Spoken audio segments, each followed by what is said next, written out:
ಮಳವಳ್ಳಿ ತಾಲೂಕಿನ ಹಾಡ್ಲಿ ಸರ್ಕಾರಿ ಪದವಿ ಪೂರ್ವ ಕಾಲೇಜಿನಲ್ಲಿ ವಿಶ್ವ ಪರಿಸರ ದಿನಾಚರಣೆ ಕಾರ್ಯಕ್ರಮಕ್ಕೆ ಹಿರಿಯ ಸಿವಿಲ್ ನ್ಯಾಯಾಧೀಶರಾದ ಎಂ ಮಹೇಂದ್ರ ಚಾಲನೆ.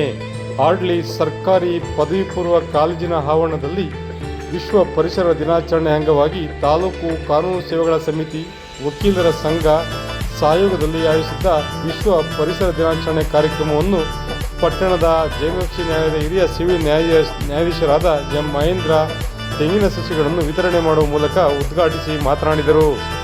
ಕಾರ್ಯಕ್ರಮದಲ್ಲಿ ಪ್ರಧಾನ ಸಿವಿಲ್ ನ್ಯಾಯಾಧೀಶರಾದ ನಾಜಿಯಾ ಕೌಸರ್, ಸರ್ಕಾರಿ ವಕೀಲರಾದ ಎಂಎಸ್ ಶ್ರೀಕಂಠಸ್ವಾಮಿ, ಪ್ರಭಾರಿ ಪ್ರಾಂಶುಪಾಲರಾದ Sayeed Khan, TV Shivakumar, G Anand, Kanthamani, HS Asa, GM Asa, M Pallavi ಹಾಗೂ ಸಿಡಿಸಿ ಉಪಾಧ್ಯಕ್ಷ ಲಿಂಗರಾಜು ಸೇರಿದಂತೆ ಹಲವರು ಉಪಸ್ಥಿತರಿದ್ದರು. ವಿಶೇಷ ವರದಿ ಎಚ್ಎನ್ ಪ್ರಸಾದ್, ಅಲಗೂರು. ಬಟ್ ಇತ್ತೀಚೆಗೆ ನಾವೆಲ್ಲ ಯಾಕೆ ಜಾಸ್ತಿ ಗಮನ ಕೊಟ್ಟು ಸೆಲೆಬ್ರೇಟ್ ಮಾಡ್ತಿದ್ದೀವಿ ಅಂದರೆ ಎಲ್ಲರಿಗೂ ಗೊತ್ತಿರಬೇಕು, ಮಾಡರ್ನೈಸೇಷನ್ ಆಗ್ಬಿಟ್ಟು ಫಾರೆಸ್ಟ್ ಎಲ್ಲ ಕಡಿಮೆ ಆಗ್ತಿದೆ, IT BT ಎಲ್ಲ ಜಾಸ್ತಿ ಆಗ್ತಿದೆ, ಕನ್ಸ್ಟ್ರಕ್ಷನ್ ಬಿಲ್ಡಿಂಗ್ ಎಲ್ಲ ಆಗಿ ನಮಗೆ ಫಾರೆಸ್ಟ್ ಕಡಿಮೆ ಆಗಿದೆ. ಮತ್ತು ಇವಾಗ ವೆಹಿಕಲ್ಸ್, ಎಲ್ಲರ ಹತ್ರ ವೆಹಿಕಲ್ಸ್ ಇದೆ, ಎಲ್ಲ ವೆಹಿಕಲ್ಸಿಂದ ಕಾರ್ಬನ್ ಡೈಆಕ್ಸೈಡ್ ಆಗುತ್ತೆ. ಮತ್ತು ಅಷ್ಟಕ್ಕೆ ನಮಗೆ ಈ ಬ್ಯಾಲೆನ್ಸ್ ಮಾಡುವಷ್ಟು ಆಕ್ಸಿಜನ್ ಎಲ್ಲ ಇಲ್ಲ, ಎಲ್ಲನೂ ವಿಲೇಜಸ್ ಎಲ್ಲ ಈಗ ಸಿಟಿ ಥರ ಕನ್ವರ್ಟ್ ಆಗ್ತಿದೆ. ಸೊ ಅದಕ್ಕೆ ನಾವೆಲ್ಲರೂ ಗಿಡ ಎಲ್ಲ ನೆಟ್ಟಿದ್ರೆ ಮುಂದೆ ನಾವು ಉಸಿರಾಡೋಕ್ಕಾಗುತ್ತೆ.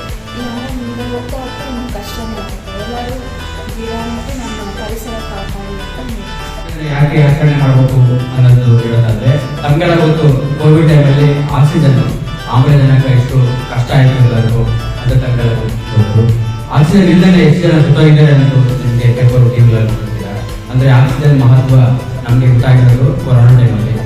ಅದರಿಂದಾಗಿ ಆಕ್ಸಿಜನ್ ಆ ಥರ ಆಗಬಾರ್ದು, ಮುಂದೆ ಆಕ್ಸಿಜನ್ ಕೀಟನ್ನು ಕಟ್ಕೊಂಡು ಬೆನ್ನಿಗೆ ತಿರುಗಾಡಬಾರ್ದು, ಆಕ್ಸಿಜನ್ ಹೆಚ್ಚಾಗಬೇಕು, ಪರಿಸರವನ್ನು ಉಳಿಸಬೇಕು. ನಮಗೆಲ್ಲ ಗೊತ್ತು, ಈಗ ಮೊದಲೆಲ್ಲ ಒಂದು ಯಾವ ಸಮಯದಲ್ಲಿ ಮಳೆ ಬರಬೇಕು, ಯಾವ ಸಮಯದಲ್ಲಿ ಬಿಸಿಲು ಬರಬೇಕು ಆ ರೀತಿ ಬರ್ತಾ ಇತ್ತು. ಆದರೆ ಇತ್ತೀಚೆಗೆ ಅವೆಲ್ಲ ಚೇಂಜ್ ಆಗಿದೆ, ವೈಪರೀತ್ಯ ಆಗಿದೆ. ಯಾವ ಕಾರಣದಿಂದ ಅಂದರೆ ಒಂದು ಪರಿಸರವನ್ನು ಒಂದು ಹಾಳು ಮಾಡ್ತಾ ಇದ್ದಾರೆ. ಅದರಿಂದಾಗಿ ನಾವು ಪರಿಸರ ಅಸಮತೋಲನವನ್ನು ಕಾಣ್ತಾ ಇದ್ದೀವಿ. ಅದರಿಂದಾಗಿ ಗಿಡ ನೆಟ್ಟಿದ್ದೀವಿ. ನಿಮ್ಮ ಕಾಲೇಜಲ್ಲಿ ತೆಂಗಿನ ಸಸಿಗಳನ್ನು ನೆಟ್ಟಿದ್ದಾರೆ. ಈ ಒಂದು ತೆಂಗಿನ ಸಸಿ ನೆಟ್ಟಿರೋ ಜಾಗದಲ್ಲಿ ನೆಕ್ಸ್ಟ್ ಇಯರ್ ಪರಿಸರ ದಿನಾಚರಣೆ ಆಚರಣೆ ಮಾಡಿ ನಿಮ್ಮ ಕಾಲೇಜಲ್ಲಿ. ಮತ್ತು ಅಲ್ಲೇ ಒಂದು ಗಿಡವನ್ನು ನೆಡೋ ರೀತಿ ಆಗಬಾರ್ದು, ಆಯ್ತಲ್ಲ. ನೆಕ್ಸ್ಟ್ ಬರ್ತಾ ಇರ್ತೀವಿ ನಾವು ನಿಮ್ಮ ಕಾಲೇಜಿಗೆ.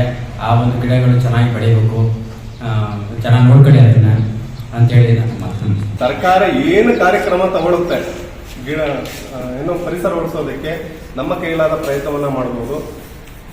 ನೆಟ್ಟಿರುವಂತಹ ಗಿಡಗಳನ್ನ ಆದಷ್ಟು ಉಳಿಸುವಂತಹ ನಿಟ್ಟಿನಲ್ಲಿ ನಾವು ಕ್ರಮವನ್ನು ಕೈಗೊಳ್ಳಬೇಕು. ಎಲ್ಲಿ ಮರ ಕಡಿತಾರೆ, ಅನಾವಶ್ಯಕವಾಗಿ ಮರ ಕಡಿತಾರೆ, ಅದನ್ನ ಸತ್ತಿಕೋ ಚಳವಳಿ ಬಗ್ಗೆ ಗೊತ್ತಿದೆಯಾ ನಿಮಗೆ? ಸತ್ತಿಕೋ ಚಳವಳಿ ಅಂದ್ರೆ ಏನು? ಅದನ್ನ ತಡೆಯುವಂತಹ ಒಂದು ಕಾರ್ಯಕ್ರಮವನ್ನ ತಪ್ಪಿಬೇಕು. ಮರವನ್ನ ಕಟ್ಟಿ, ಆದ್ರೆ ಈಗ ರೋಡಲ್ಲಿ ಮರ ತೆಗೆದಿದ್ರೆ ಏನಕ್ಕೋಸ್ಕರ ಪ್ರಶ್ನೆನೂ ಕೂಡ ನಾವು ಮಾಡ್ತಾ ಇದ್ರೆ ಮಾಡ್ಕೊಳ್ಳಿ ಅಂತ ಹೋಗ್ತೀವಿ. ಗಿಡ ಎಷ್ಟು ನೆಟ್ಟು ಬೆಳೆಸ್ತೀವೋ ಅದಕ್ಕಿಂತ ಹೆಚ್ಚಾಗಿ ನೆಟ್ಟು ಎತ್ತರವಾಗಿರುವ ಮರವನ್ನ ಕಡಿದ ಇರುವ ರೀತಿ ನೋಡ್ಕೊಳ್ಳುವಂತಹ ಜವಾಬ್ದಾರಿ ನಮ್ಗೆಲ್ಲರದಾಗಿರುತ್ತೆ. ಆ ನಿಟ್ಟಿನಲ್ಲಿ ನೇರ, ದಿಟ್ಟ, ನಿರಂತರ ಸುದ್ದಿಗಳಿಗಾಗಿ ಮಾಮರ ನ್ಯೂಸ್ ವೀಕ್ಷಿಸಿ, ಸಬ್ಸ್ಕ್ರೈಬ್ ಆಗಿ, ಪ್ರೋತ್ಸಾಹಿಸಿ. ಧನ್ಯವಾದಗಳು.